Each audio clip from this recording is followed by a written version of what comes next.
Let's travel back in time to ancient Rome, where the story of the fall of the monarchy begins with a king named Tarquinius Superbus.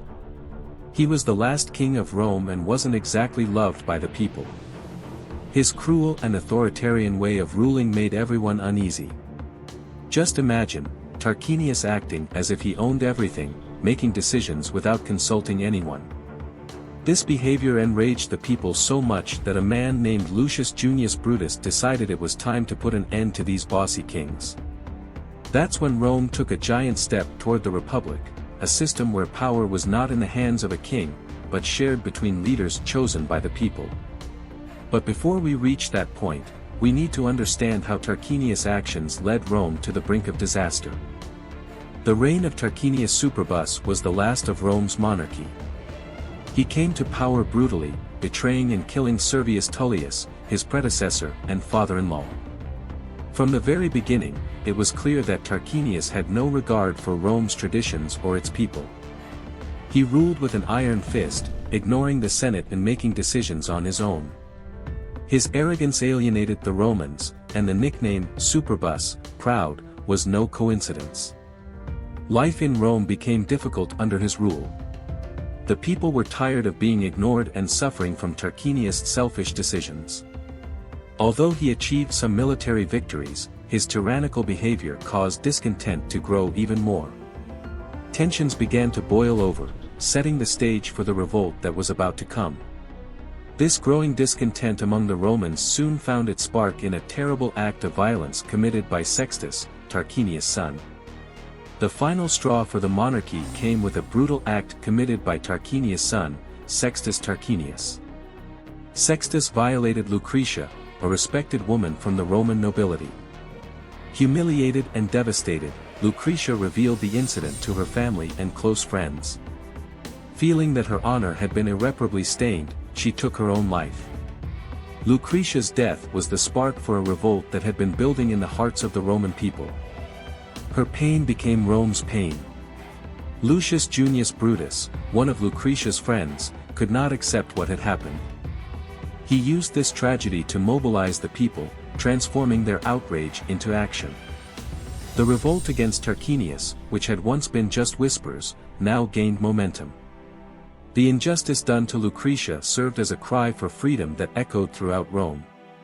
The people could no longer tolerate the tyranny of the Tarquin family. With the city in revolt, Brutus and his allies prepared a plan to overthrow Tarquinius and the monarchy, leading Rome into a new chapter in its history. Lucius Junius Brutus was a man who, until that moment, had gone unnoticed by many in Rome. Known for being a simple man, his quiet demeanor had helped him avoid suspicion from the Tarquin family. However, Lucretia's suffering awakened in Brutus a strength that few knew. He could no longer ignore what was happening around him, and he decided to act. Using the tragedy as a symbol of Tarquinius' tyranny, Brutus united the people and dissatisfied nobles around a powerful idea: the end of the monarchy. Brutus knew that it wasn't enough to just overthrow Tarquinius. Something bigger was needed. He began to devise a new system of government for Rome, where power would no longer rest in the hands of one man. The idea of the Republic was beginning to take shape. With the support of other nobles, like Publius Valerius, Brutus organized an uprising that would shake the foundations of power in Rome. It was the start of a profound change. With the Roman people on his side, Brutus and his allies now had to directly confront Tarquinius' power. The revolution was about to explode. The people of Rome could no longer tolerate the tyranny of Tarquinius Superbus. With the revolt growing, led by Lucius Junius Brutus, Tarquinius realized he had no support left. When tensions reached their breaking point, he fled the city with his family. The monarchy, which had lasted for centuries, came to an end. The departure of Tarquinius brought a mix of relief and uncertainty.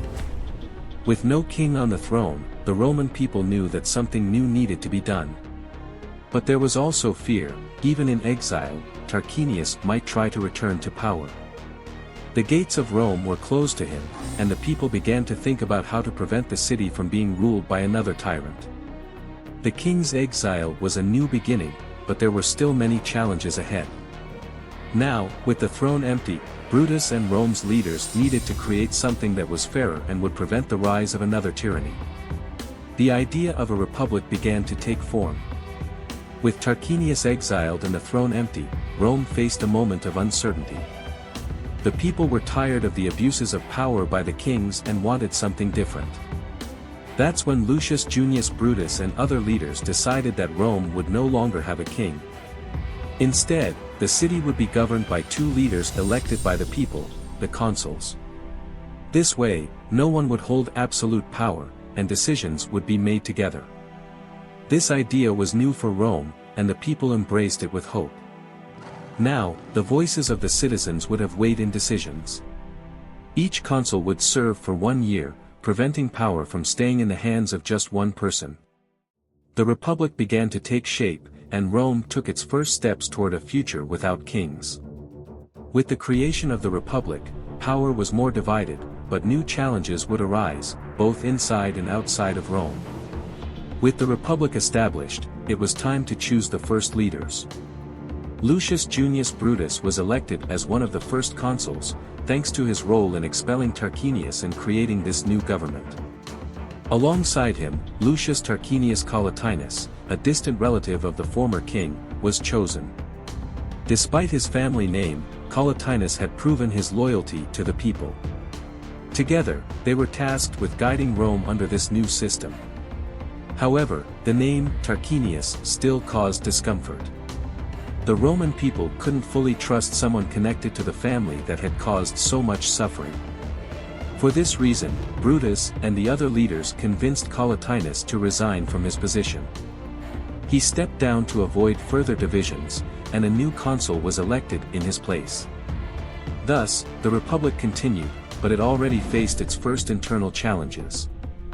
With the first consuls in power, Rome had to deal with both internal difficulties and external threats.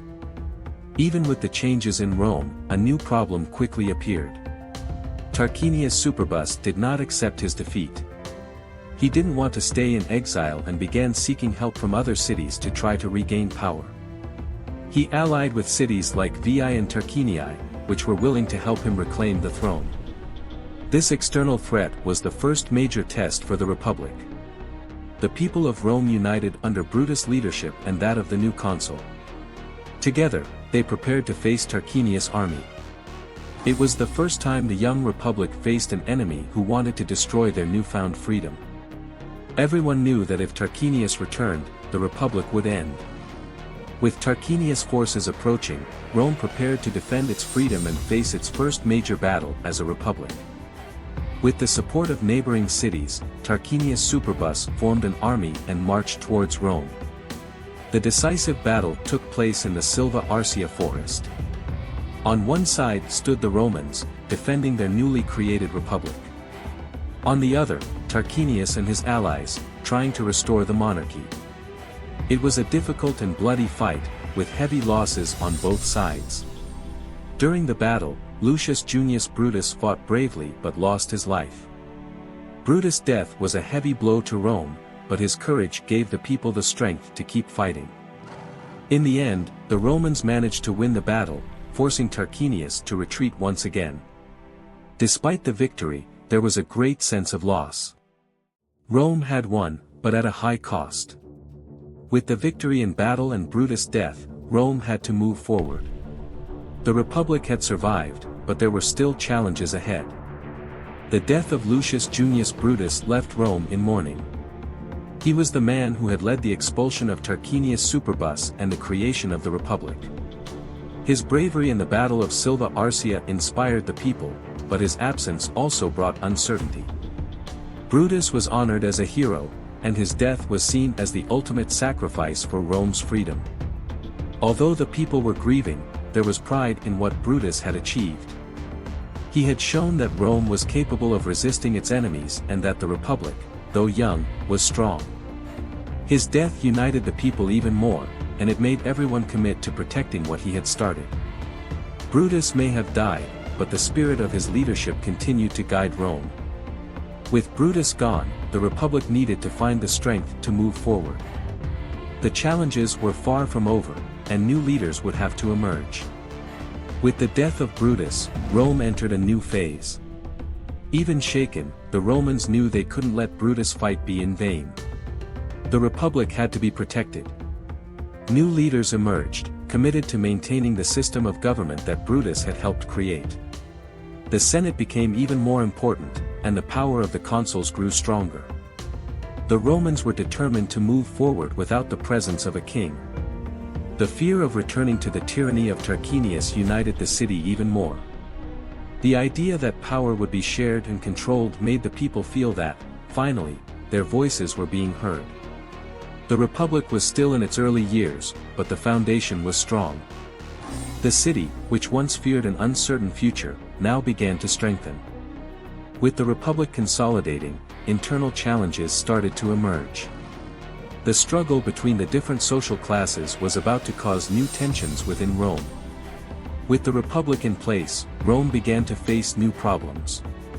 One of the biggest was the conflict between the patricians, who were the wealthy and powerful families, and the plebeians, who made up the majority of the population. The patricians controlled the Senate and made most of the important decisions, while the plebeians, despite being the majority, had little to no voice in government. The plebeians felt that the changes in the Republic hadn't made much difference for them. They still paid high taxes, were forced to fight in wars, and suffered under laws they had no part in creating. This led to growing resentment. The plebeians began to push for more rights, demanding that their voices truly be heard. Tension grew, and the fear of conflict within the city became more real. With the pressure from the plebeians rising, Rome would have to find a solution to prevent the city from splitting and weakening the Republic. The discontent of the plebeians reached a critical point. They could no longer tolerate being left out of Rome's important decisions. In response, they took a radical step: they decided to abandon the city. This movement, known as the secession of the plebs, was a direct protest against the patricians. The plebeians withdrew to the Sacred Mount, leaving Rome practically paralyzed. Without the plebeians, Rome couldn't function. They were the backbone of the army, agriculture, and many essential activities. The Senate, made up of patricians, realized that the city wouldn't survive without the return of the plebs.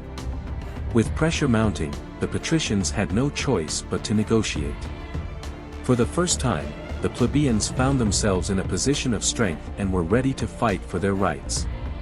With the secession of the plebs, the patricians had no choice but to negotiate. They knew that without the plebeians, Rome wouldn't survive. After much discussion, an agreement was reached: the plebeians would have their own representatives, known as the tribunes of the plebs. These tribunes had the power to protect the plebeians from patrician injustices and even veto decisions made by the Senate.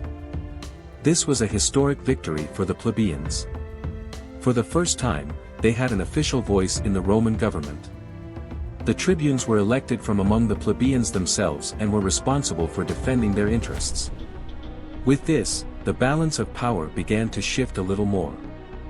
The Republic was changing, and the plebeians finally started to feel that they could influence the decisions shaping Rome's future. With internal peace somewhat assured by the creation of the tribunes of the plebs, Rome began to turn its attention to external challenges. The desire for expansion was growing, and the city wanted to conquer new lands.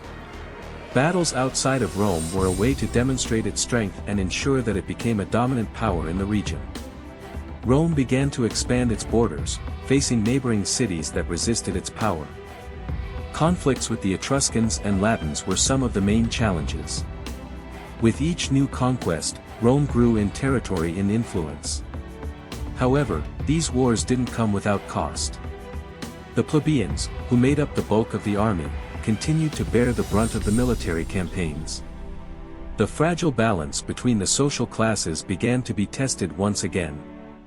While Rome conquered new lands, internal tensions began to rise again. Even with the tribunes of the plebs, many plebeians still felt that the changes weren't enough. They were the primary contributors to battles and the expansion of the territory, yet they continued to suffer from poverty and debt. The burden of military campaigns fell heavily on them, while the patricians reaped more of the rewards.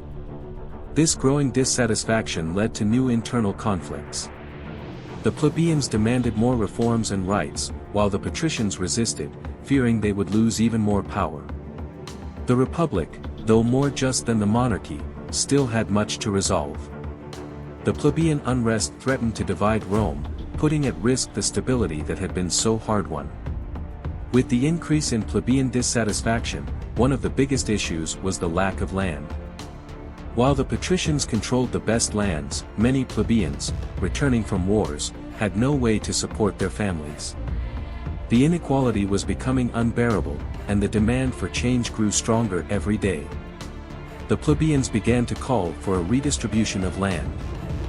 This is where the idea of agrarian reform emerged. The proposal was simple: divide Rome's public lands among the plebeians so they could farm and live with dignity.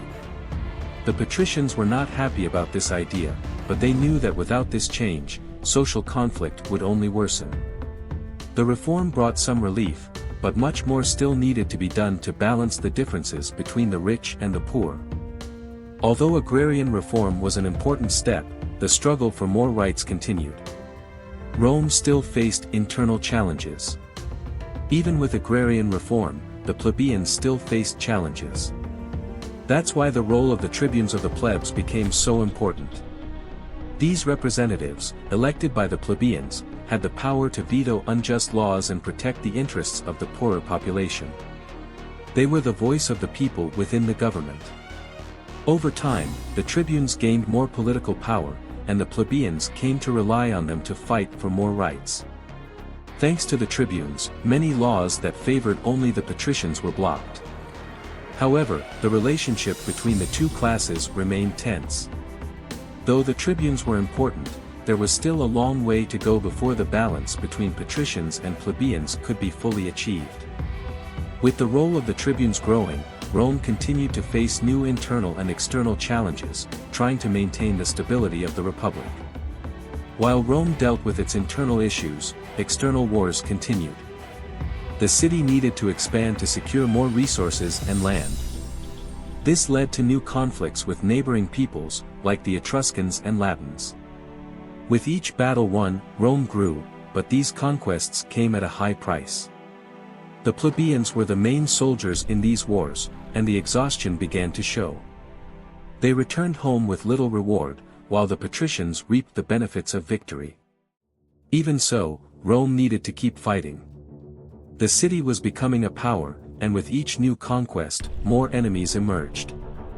Wars were a necessity, but also a constant source of tension within Rome itself. As Rome's external conquests increased, it had to maintain internal peace and ensure that power remained balanced to avoid new conflicts. Over time, the tensions between patricians and plebeians reached a point where new changes were inevitable. It was then that the Licinian Sextian laws were proposed by tribunes Gaius Licinius and Lucius Sextius. These laws were designed to reduce the gap between the two classes and bring more equality to the Republic. Among the main changes was the limit on the amount of land that patricians could own and the opportunity for plebeians to hold important government positions, such as the consulship. These reforms were seen as a major victory for the plebeians. They helped to further balance power within Rome.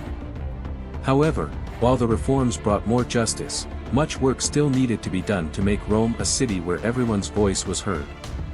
With the reforms and conquests, Rome had changed greatly since the start of the Republic. The conflict between patricians and plebeians still existed, but now power was more balanced. Thanks to the reforms, the plebeians had gained more influence in government and more rights to land.